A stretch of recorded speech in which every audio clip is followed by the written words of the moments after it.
మన ప్రభు యేసుక్రీస్తు జీవితంలో అత్యంత శక్తివంతమైన క్షణాల్లో ఒకటి. ఆయన 40 రోజులు ఎడారిలో గడిపాడు, ఉపవాసం చేశాడు, ప్రార్థన చేశాడు, పరీక్షలను ఎదుర్కొన్నాడు.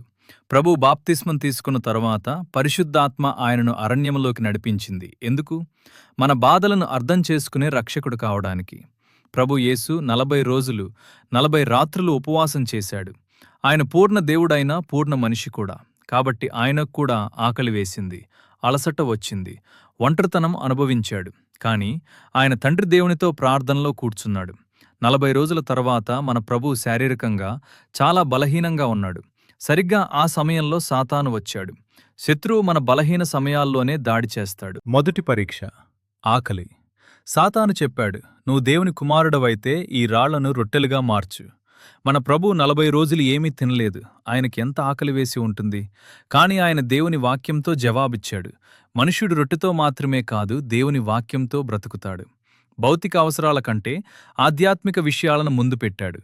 రెండవ పరీక్ష రుజువు చూపించు.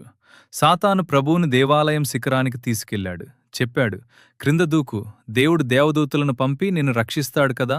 సాతాను కూడా బైబిల్ వాక్యాలను ఉపయోగించాడు, కాని తప్పు ఉద్దేశంతో. మన ప్రభు జవాబిచ్చాడు, నీ ప్రభువైన దేవుని పరీక్షింపకూడదు. ఆయన తండ్రి మీద పూర్తి విశ్వాసముంది. మూడవ పరీక్ష రాజీ. సాతాను ప్రపంచంలోని అన్ని రాజ్యాలను చూపించాడు. చెప్పాడు, ఇవన్నీ నీవే కావచ్చు, కేవలం నన్ను నమస్కరించు. యేసు సులువైన దాడి తీసుకోలేదు. దృఢంగా చెప్పాడు, సాతానా వెళ్ళిపో. నా ప్రభువైన దేవునికే నమస్కరించి ఆయనకు మాత్రమే సేవ చేస్తాను.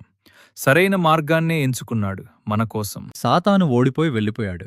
పరీక్ష ముగిసింది. దేవదూతలు వచ్చి మన ప్రభువుకు పరిచర్య చేశారు. తండ్రి దేవుడు తన కుమారుని చూసుకున్నాడు. ఇప్పుడు యేసు మన కోసం పరిచర్య ప్రారంభించటానికి సిద్ధమయ్యాడు. ఈ కథ మనకి ఎంత ఓదార్పిస్తుంది.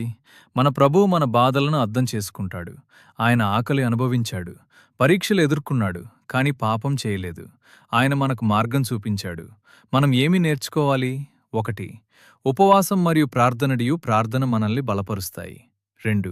పరీక్షలు బలహీనమైన సమయాల్లో వస్తాయి, జాగ్రత్తగా ఉండాలి. 3. దేవుని వాక్యం మన ఆయుధం. యేసు ప్రతి పరీక్షకు బైబిల్తో జవాబిచ్చాడు. 4. సాతాను బైబిల్ను తప్పుగా ఉపయోగించవచ్చు, సరైన అర్థం కావాలి. 5. దేవునికి మాత్రమే నమస్కారం, ఏ షార్ట్కట్ వద్దు. లెంట్ కాలం మన ప్రభు 40 రోజుల త్యాగాన్ని గుర్తుచేస్తుంది. ఆయన మన కోసం బాధపడ్డాడు, మన కోసం గెలిచాడు. ఈ లెంట్ కాలంలో మనం కూడా ప్రార్థనలో సమయం గడపండి, దేవుని వాక్యాన్ని చదవండి.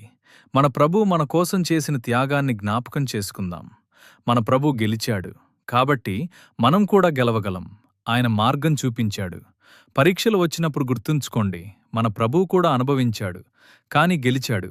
మనం కూడా ఆయన పేరిట గెలవగలం.